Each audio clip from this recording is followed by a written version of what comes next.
This is AI Marketing Experts, where bold marketers and next-gen AI collide. Each week, join us as we decode trends, test tools, and share real wins from the AI-powered front lines. No fluff, no hype, just straight talk and smarter marketing.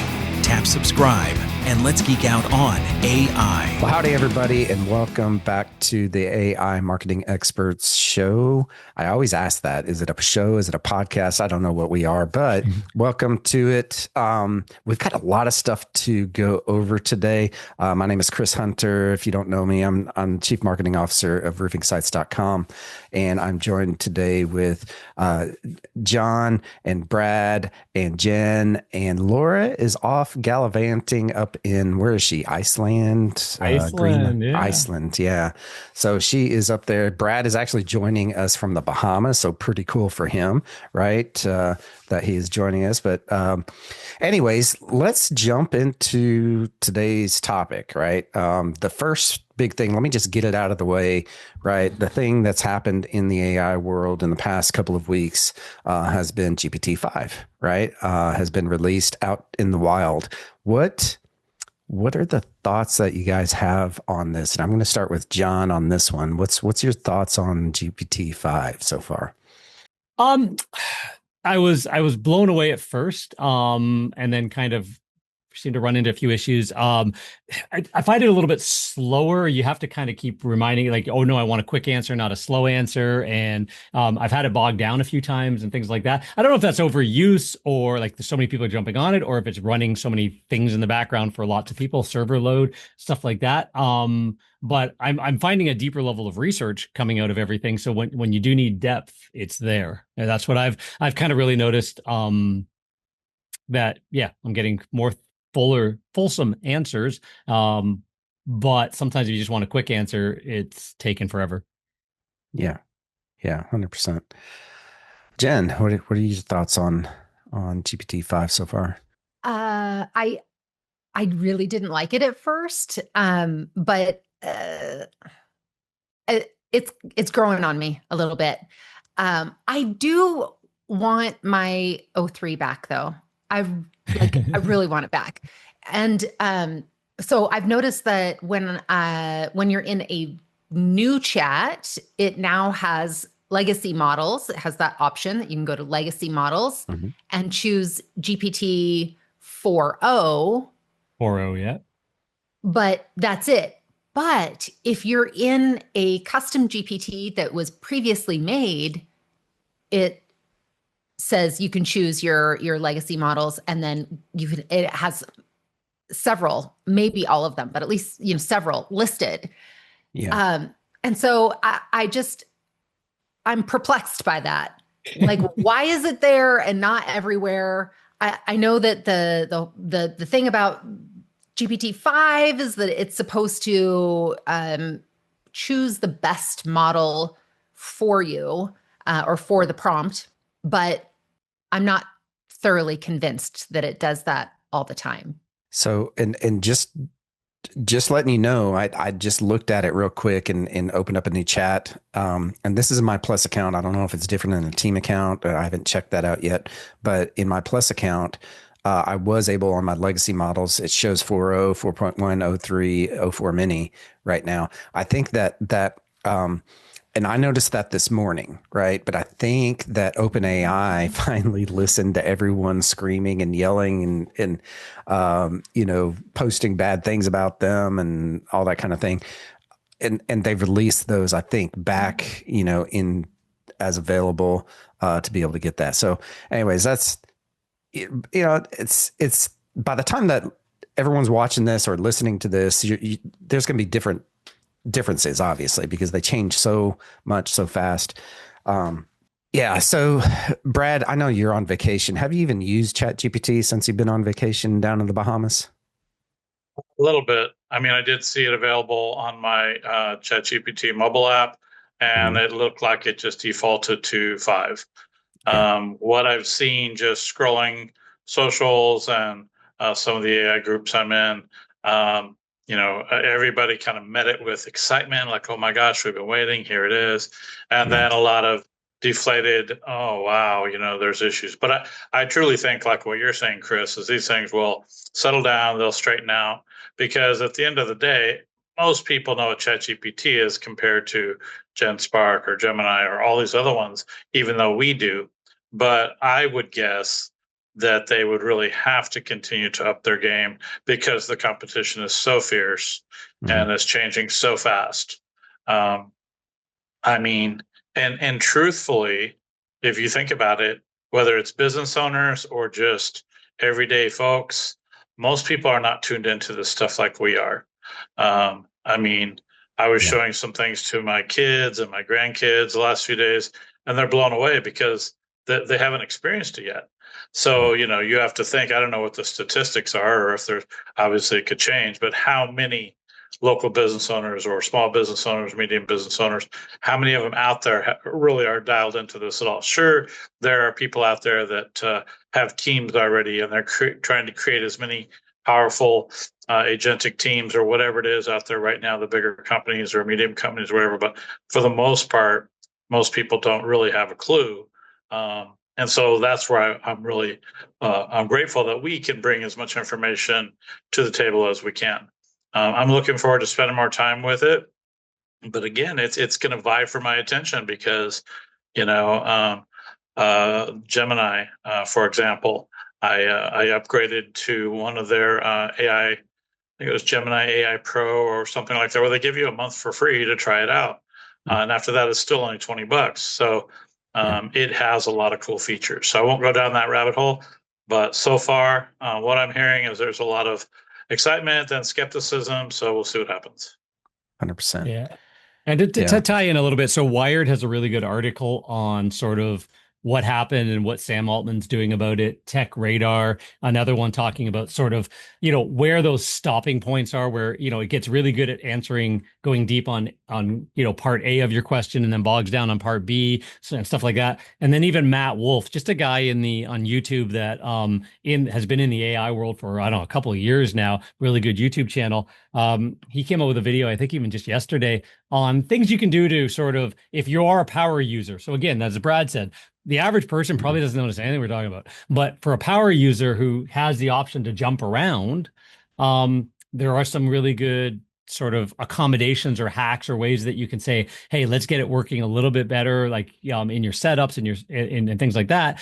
As OpenAI will obviously say, hey, we rolled this out. It is way more powerful, but it's also because of that creating a bit of problem. And I don't think anybody's going to jump or going to end up back into the BlackBerry world, like 20 miles away from where I live, is where BlackBerry was founded, Research in Motion, where, nope, we're right. Nobody's going to want to have a unsecure cell phone. Oh, wait a minute, we're out of business. I don't think they're going to go down that road. So I think they're going to respond and not be myopic at all. So it's only been a week. So they're already making adjustments and adding. So again, it wasn't a bad, it's just power users went, wait a minute, this isn't the flexibility I'm used to. So.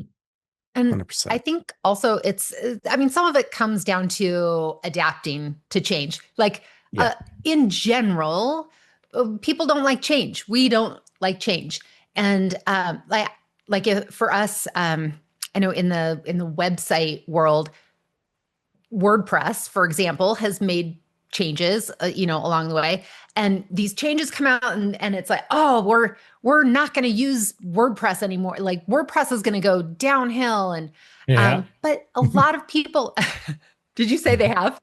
Yeah. No, I'm just saying, yep, I agree. I had those I've made those comments many times. And then eventually you get used to it and you're going, this isn't so bad. Right. It's like, I'm the problem. We all adapt, right? Yeah. So, sometimes,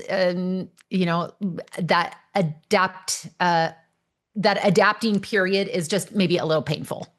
100%. And for WordPress, we just found a plugin that would turn off Gutenberg, right? Yes, exactly. You knew I was talking about Gutenberg.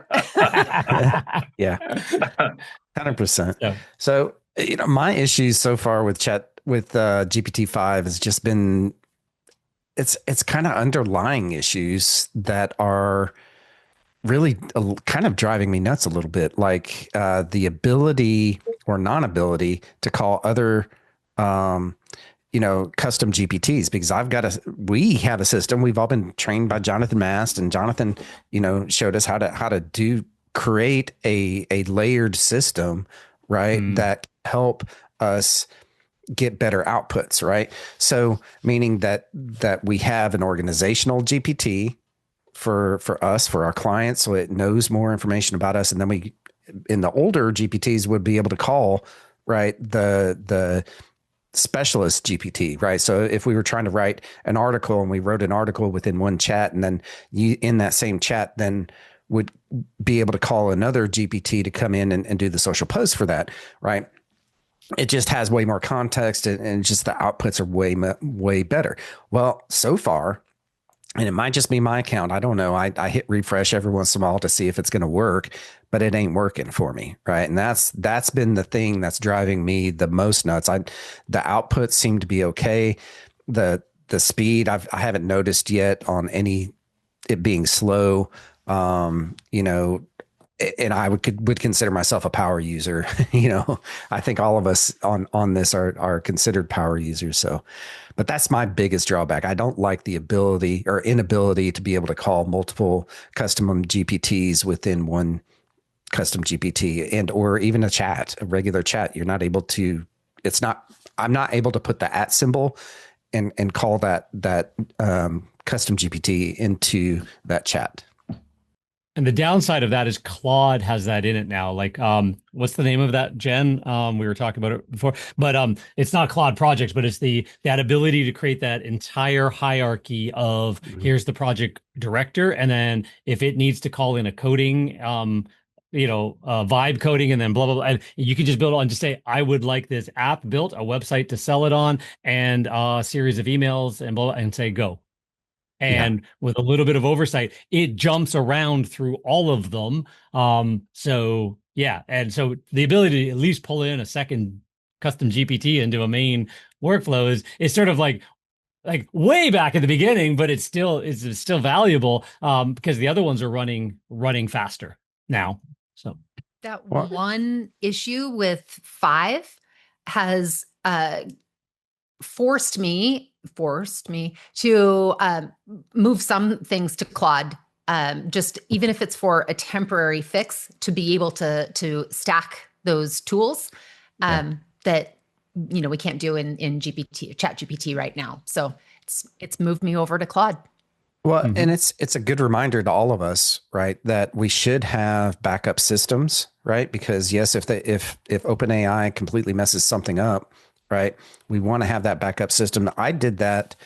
What was it, a month ago, 2 months ago, when OpenAI was really down, like down for an extended period of time, and it was bad. So bad enough that it made me, when they came back up, I took every single one of those custom GPTs that I'd created, the master prompt. I went through in Claude and created my master prompt inside of there, so that it knows everything about me. But anyways, it's just my point on that is have backups, right? And this is from any kind of IT standpoint, is that you don't want to be stuck into one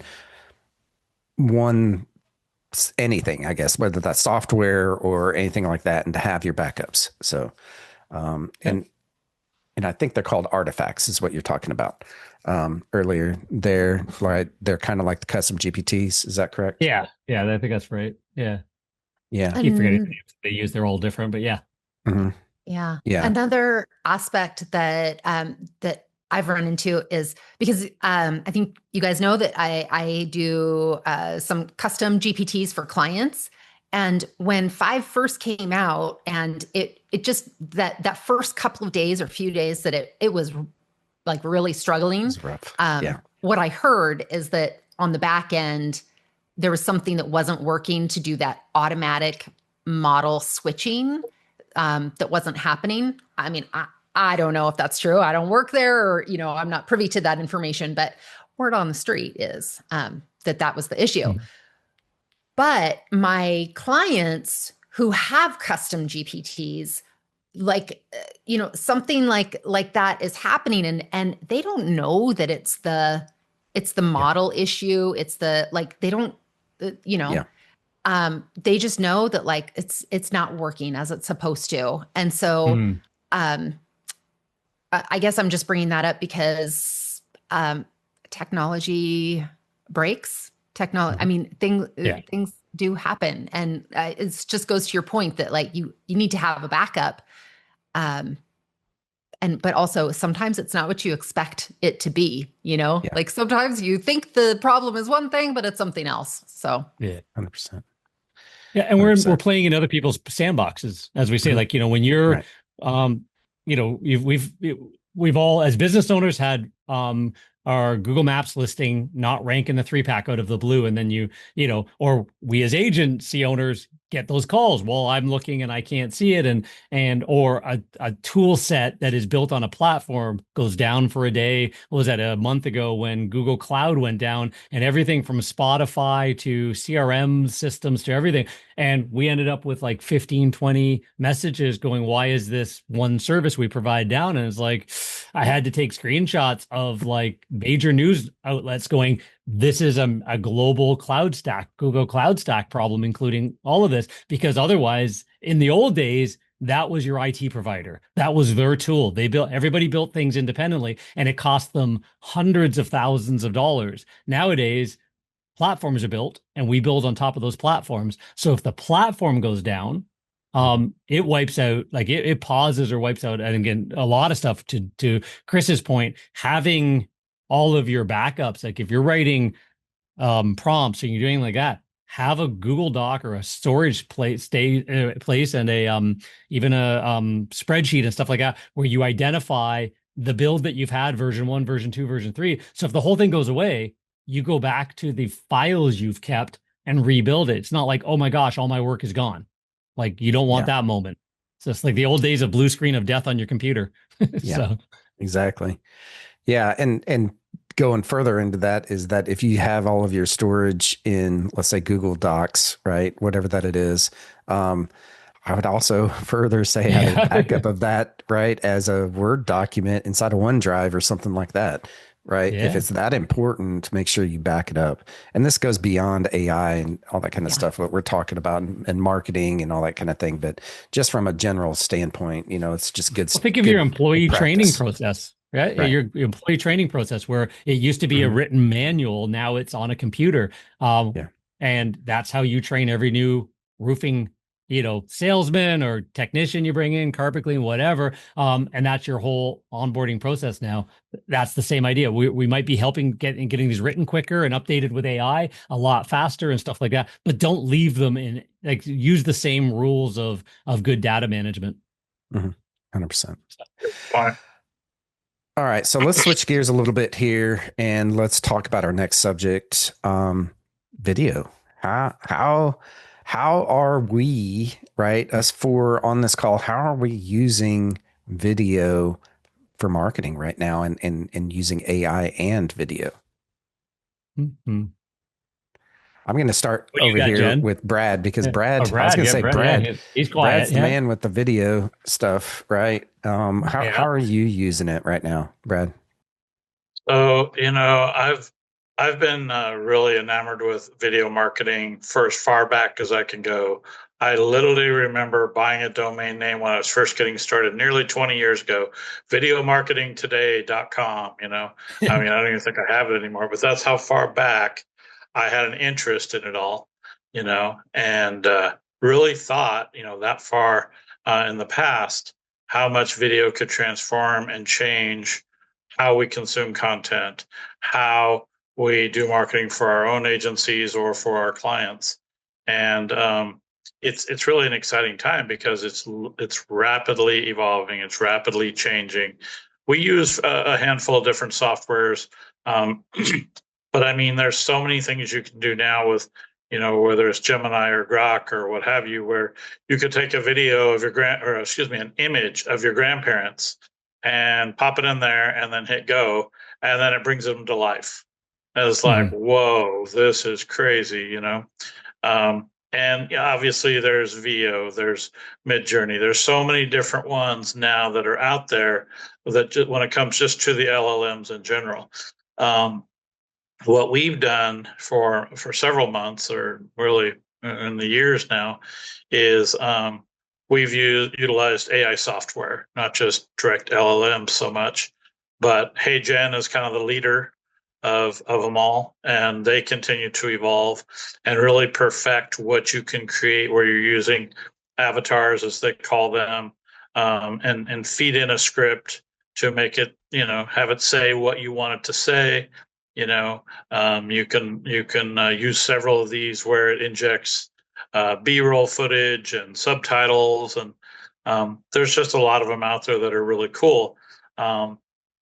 Being cool is great, but utilizing them for marketing and making them an important piece of it all is what I think is the best part of it, because now you can create things in minutes that before would take a long time, to put out a really nice video or what have you. So we've used HeyGen, Jog AI. What's some of the other ones? There were some recently. Vadu. I mean, there's several different ones. Captions. There's several different ones that you can utilize that will produce some really, really nice videos. And the cool thing that I think, and what I've always told people, is if you're going to put video content out, obviously just putting it directly into your social is the best way to do it versus just putting a YouTube link on your Facebook page or what have you, because Facebook, for example, does not like you to put a YouTube link on there and take the viewer away from their platform. So if you're going to put it right into social, then it's recommended that you just import it right into the social channel. However, for me, YouTube, which is owned by Google, obviously, that is so powerful, because if you take the time to get the titles right, to get the descriptions right, tags aren't nearly as important, but go ahead and get them in there. And you can do all these things now with ChatGPT or Claude or whatever you want to do, and just say, hey, write an SEO viral title and description about this video.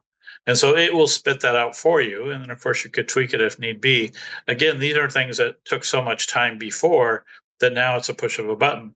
So if you can get those things right, if you're really trying to rank videos, not only in YouTube, but in Google search as well, get your titles and descriptions right. I remember back when, what was it called? When Google had a platform, I'm trying to remember what it was called now, but you could literally record right in it. This was probably at least 10 years ago. It was kind of like a Google Live type thing. I can't remember what it was called now. Hangouts. Google Hangouts. Hangouts. I remember Hangouts. Yeah, and Google Hangouts, because it was Google. If you recorded on there, and again, got your titles and descriptions even halfway right, it was like within 5 minutes, you were ranking not only in YouTube, but in Google search. Now that ship has sailed. That doesn't even exist anymore. But now there's so many new things that you can test out where, producing video content, getting these things correct, and then ramping it up, supercharging it with some of these tools. It's amazing how quickly and how fast you can get these things going. Now, if you want to get deeper and deeper into creating these things, I know some of my associates here are going to talk about some of the other things that you can do to really make some amazing videos and really bring it to life, really make it super customized. So I'll turn it over with that. Awesome. What about y'all? What about you, John? Have you used video tools yet? Yes. Tested so what I'm going to say is anything? practical advice for the crowd. So record videos, video content gets consumed like crazy. So you're in business, record, become a content produce content every day. You've got to be, your identity is the market of the services you provide, first and foremost, because then that stands you out and gets you rolling. We've talked about brand before. Make sure your brand is well known in the marketplace, so that when AI search gets involved and stuff like that, people go, oh, well, I know this third name on the list because they know your brand, right? So the whole world is about that. So make a ton of video content. Most people don't listen to video on their phone, or don't have the audio on their phone, because they don't want audio blasting in an environment. We all look at the person who does something on their phone and their audio just is screaming at them, right? So we all have our audio turned off, which means you need captions. So Brad mentioned that there's a couple of apps like Captions app, Big View, where you record and it will overlay the captions at the very least. And you can do a little bit of fancy stuff. Some of them will add the B-roll, but so good, better, best. Good, record video and get it out there. Better, run 1 minute longer and put it through a caption app before you, and you can still upload it to all the platforms through the app, but record it on your phone, run the caps, and then AI does the AI transcription. It overlays it. You pick your mom. So you can AI in the back end helping out as well. And then I think we'll talk a little bit about how you can create wholly managed AI videos that are starting to look like TV commercials and movies and things like that. 100%. Right. Yeah. I like some of the ones you did recently, John, where you did your branding, your logos right in the videos, and that inspired our team to do some of those things. I think that was with Jog AI. And again, by getting that branding on there, getting those captions and subtitles, because like I say, not everybody is going to crank up the video and listen to it, but if they can watch it, like you have to remember too, even YouTube, when you're scrolling YouTube, if you're just scrolling through and you're going kind of slow, it'll start playing the video. And if you have your volume turned down, then you can still see the subtitles and still see what's going on to say, oh, I do want to watch this. Exactly. Yeah. 100%. I think also people can remember, like, just do videos, like you guys have said, just do it.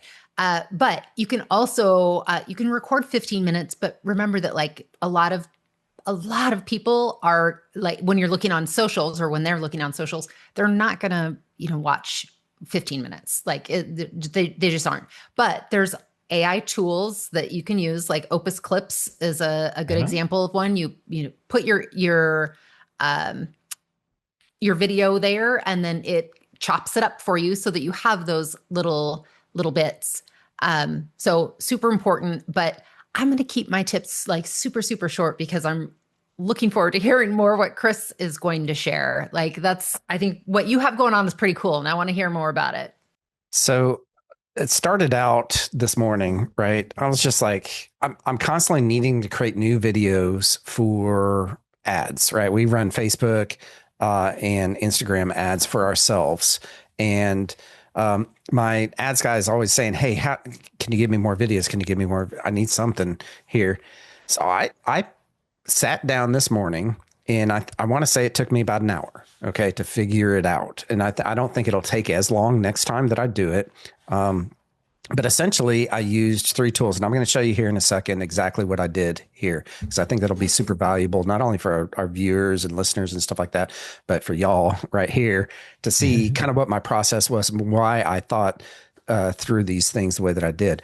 So the first thing is that I wanted a commercial, essentially, right?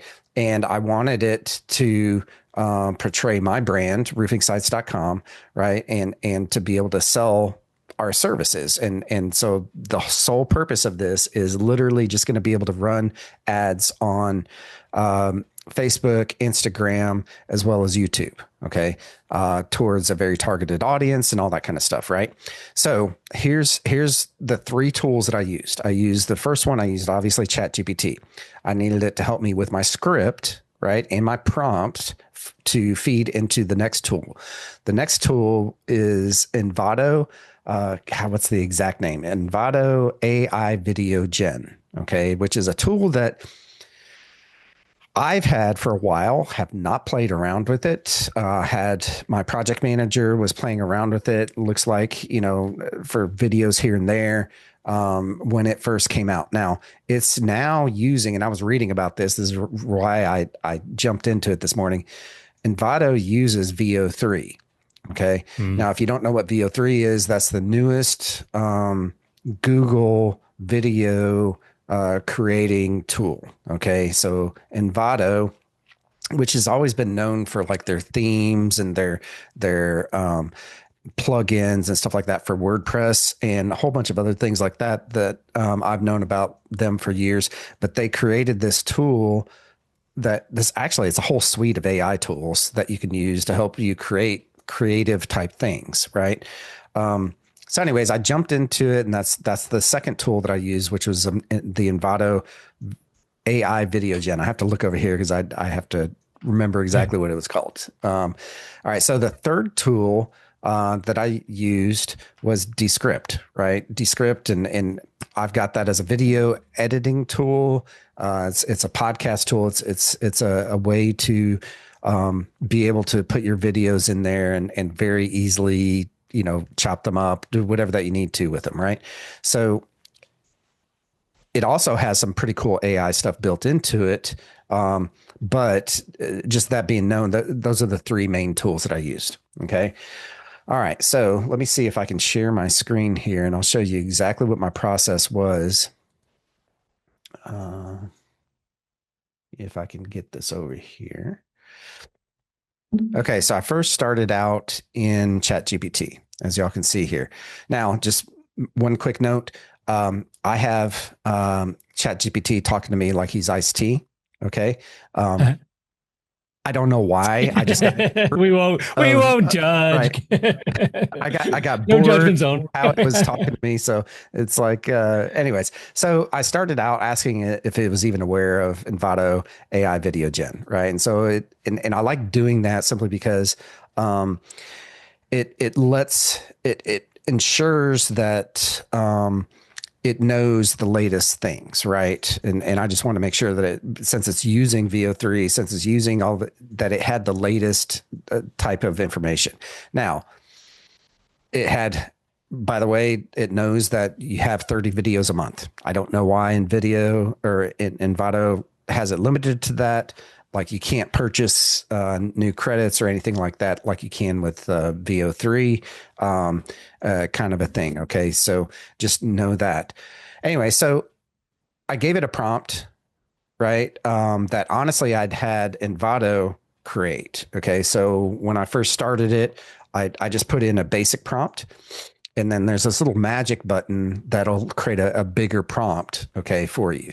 But I didn't like the output that it was generating, right? So I wanted it to give it an actual script, all right, and to break it up in between a couple of different scenes because you only have 8 seconds per video. Okay. And that's hard to make an entire commercial, right, about your business in 8 seconds. Okay. So I asked it, use this prompt, but also take the story brand language from our website, right, which we've done our website in story brand. If you're not aware of that, go look that up. But it's basically it's a framework that you can use that positions you as the hero. Your visitor, your customer, your client as the hero versus you being the hero of the story, right? So anyway, so it came out with all of this great stuff, and I kind of just worked with it a little bit, answered any questions that I had, right? And then it came up with this prompt. Well, I asked it, I said, I put that in there, but it cut off 8 seconds, right? Or it cut off at 8 seconds. And her last sentence was this, said, let's split this up into 8-second scenes. Right. And so it gave me scene 1, 2, 3, and 4, which I literally just copied and pasted these into Envato. All right. Now, let me show you what Envato is like. Let me get that open over here. Okay. And so basically, you would just take this prompt and just say a confident male roofer, blah, blah, blah. And actually, I came down here, I said, I actually want to start with the blonde roofer. Don't ask me why. I just want to start with a female because, they're roofers. They'll probably stop the scroll if they see a female roofer, right? So, and that's the first point of any kind of ad. Anyway, so I take this, and by the way, she says, running a roofing company is hard enough, keeping up with marketing. Who has time for that, right? Put that in here with a few, put that in here, copy. With a few adjustments here, you want to turn audio on, okay, and hit generate. It's going to take a couple of seconds or a couple of minutes to do that. You can just sit there, drink your coffee like I did while it's doing that, okay, and then it comes back and it shows you the video. Now, let me share my sound on this, and this is the video that it came back with. I think it was this one here. Share my sound. Where did my bar go? I have too many things going on. Here it is. All right. So it came back with this. These I didn't like as much, right? These were the ones from the other prompts, but I believe this was the one that I used. This is the one that I ultimately used right here. Running a roofing company is hard enough. Keeping up with marketing? Who has time for that? Okay. So that was pretty good. The second one that I used was this one, right? That I ultimately used. Now you can always come here and click on copy prompt. Okay. And if you like something, but you want to iterate on that, and just go back to video gen and paste it in there. Okay. So the prompt, that I used was over here. Scene one. Okay. So it started here, scene one. Okay. Friendly male roofer in his late 30s wearing a roofingsites.com cap, dark jeans, blah, blah, blah. And it's very descriptive of what's in the scene here, which is what I think that really made it work. Okay. And then I had to give him something for what he says. Now, the cool part is that it actually does come out, and he does say that right here. We get it. Your days are packed with jobs, crews, and customers. Okay. So it's got a little weirdness to it, and that's where the script comes in, where you can chop, those little pieces off where it's weird. Okay. And I won't go through all of these, but just know that this was kind of a pretty cool tool, and this is how I did it. This is the full product right here of what I sent to y'all earlier. Okay. Let me make sure it's at the beginning. Running a roofing company is hard enough. Keeping up with marketing? Who has time for that? We get it. Your days are packed with jobs, crews, and customers. That's why at roofingsites.com, we help roofers like you get more leads, book more jobs, and grow your business. You focus on your crews and your customers, we'll handle the rest. Book your free strategy session today. Now, quick note. Book your... All right. It's got roofingsites.com on his shirt, on his polo.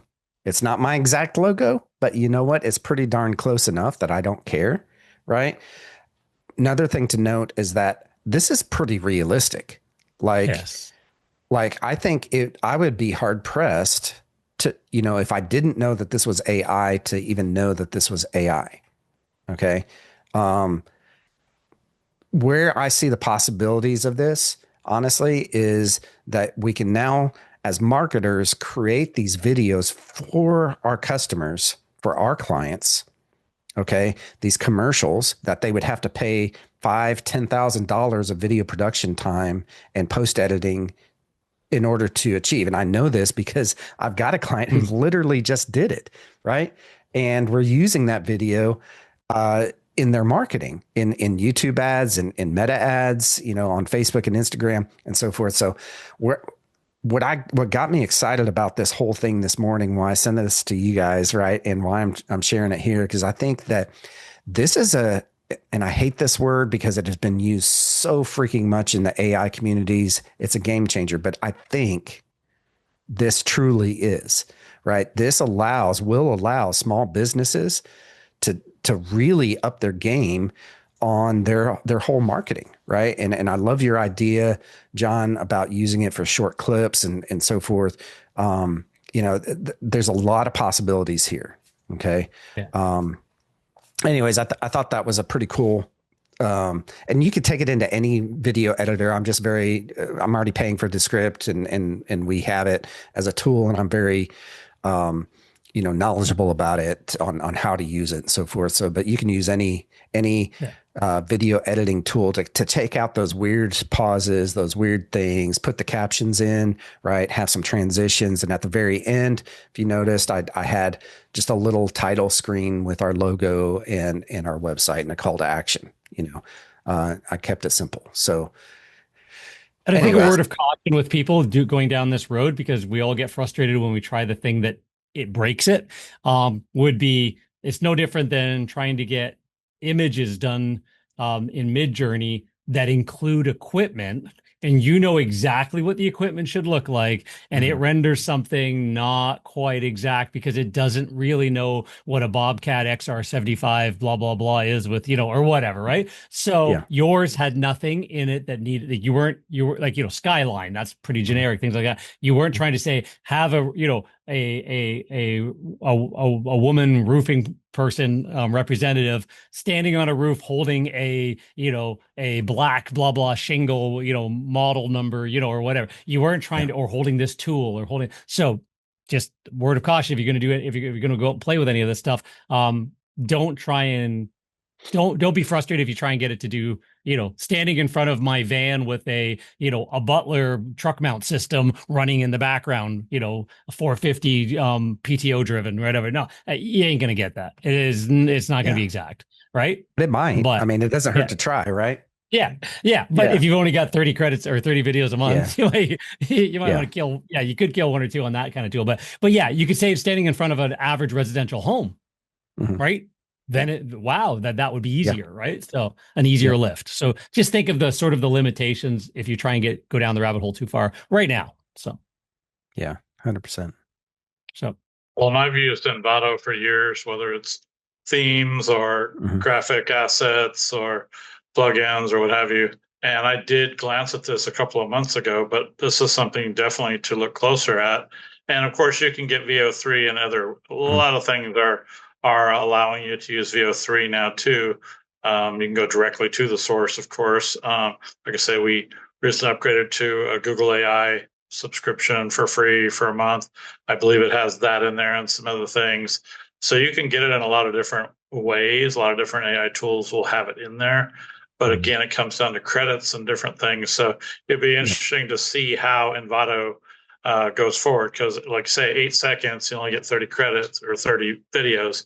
That you could eat that up pretty quick, but maybe test it out a little bit with some of the other tools that you may have credits with or have the ability to use VO on there. And that way you can kind of multitask in different areas with that software. Yeah. And I've got an example, if we want to show it, of what we're doing with our newsletter, switching to a spokes model that we have. And instead of using Descript, Natalie, my video gal, is using Canva right now, right? So to do all of it. So it's a one recording, a minute long, like a short, right? A shorter reel, and TikTok, and taking the topic of the week from our newsletter and having a conversation about it. And then using Canva and B-roll and things like that to create the final product. So if that's worth a share, I can do just a quick run through of that. Yes. Yeah, do it. Does Canva have VO3 in it now too? No, so it's the Canva's just for the B-roll and the overlay, right? So it wasn't for the right, the creation. So here's an example of our new spokes model, Carrie, from we call it the Carpet Cleaner Marketing Minute. And actually, I'm going to make sure my audio is on as well. Let's do share sound. Okay, let's see how this goes. If you're delivering great service but still only have a handful of Google reviews, it's not your customers, it's your follow-up. Hey, I'm Carrie from Carpet Cleaner Marketing Masters, and this is your AI-powered marketing minute. Most cleaning business owners just ask for a review once, right after the job's done. But clients forget, get busy, or just never get around to it. That's where AI comes in. With tools like Zapier, Nice Job, or Service Monster, you can set up automated review request sequences that follow up for you by text, email, or even a personalized voicemail. You can even start with a quick internal survey, so you only send review links to happy customers. That's how our clients go from 15 reviews to over 150 in less than a year. No begging required. Want a review system that runs itself? Book your free AI-powered local growth blueprint call. The link's below. So, and we've got bunches of these, like I'll just play the beginning of this one, but same idea. She's in a different environment. You're not losing money because your prices are too high. You're losing it because you send out quotes and never follow up. Hey, it's Carrie from Carpet Cleaner Marketing Masters with your AI-powered marketing minute. Right. So, and that's it. Again, the recording and the video doesn't have any of the other overlays, and we speed it up a little bit. We found from our stats, like always check your stats in the back end, that when we sped up the audio or the whole video to 1.2x on the final rendering, we ended up with more engagement. So we just sped it up a little bit because they're shorts and people kind of don't want their shorts slow talking. But that was just something we noticed on the back end data. But yeah, so this was just, she made a little template in Canva and found it easier. But and then the Canva does the AI audio transcription captions now and stuff like that. So add the logo in. If you've ever played in Canva, just create your layers, all that kind of stuff. The video is the back layer. Off you go. And it's pretty painless to make these now. Interesting. And I think you might have borrowed one of my spokespeople, John. I think so. This is Was that from HeyGen? Brad suggested Jog AI.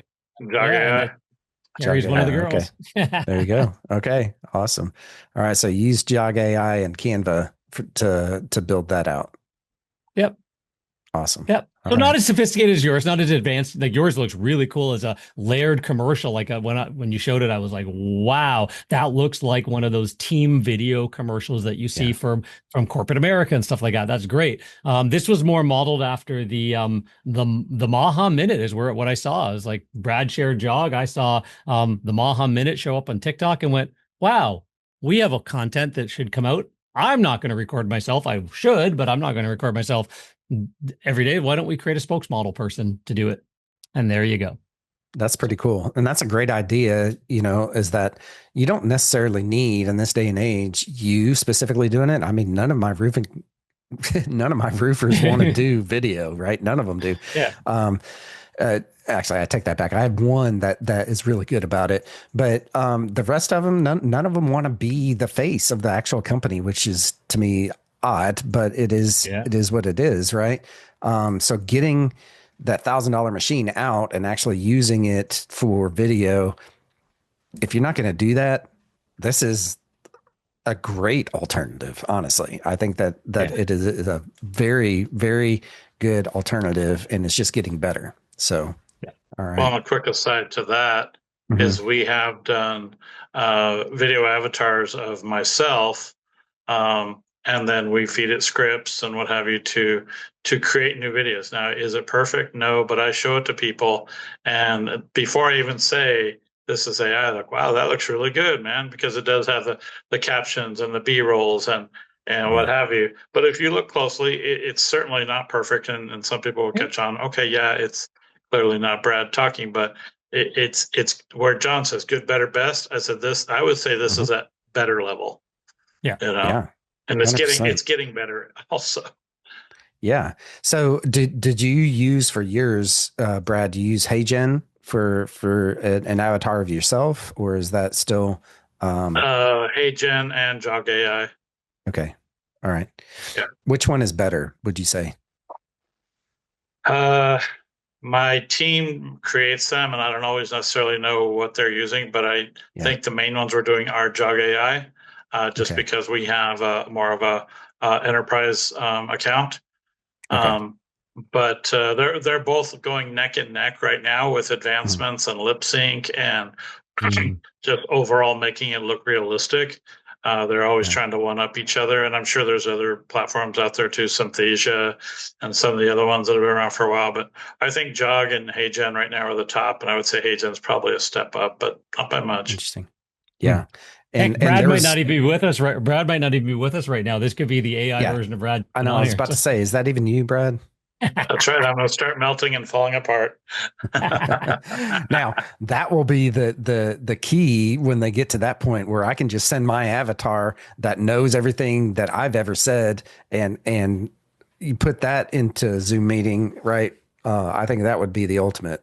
So, well, I know Jog for sure, and maybe some of the other ones will create video podcasts with two people talking. They're not you; they're just avatars. And it will create a podcast setting, and just it's amazing. It's like they're just creating it for you. It's insane. Super cool. You go into Notebook LM. You create an audio overview podcast of a guy and a gal having a conversation. And turn it into an actual real video conversation about whatever data you fed in. Yeah, there's a couple of different ones that'll do it now, and it's like, whoa, this is crazy.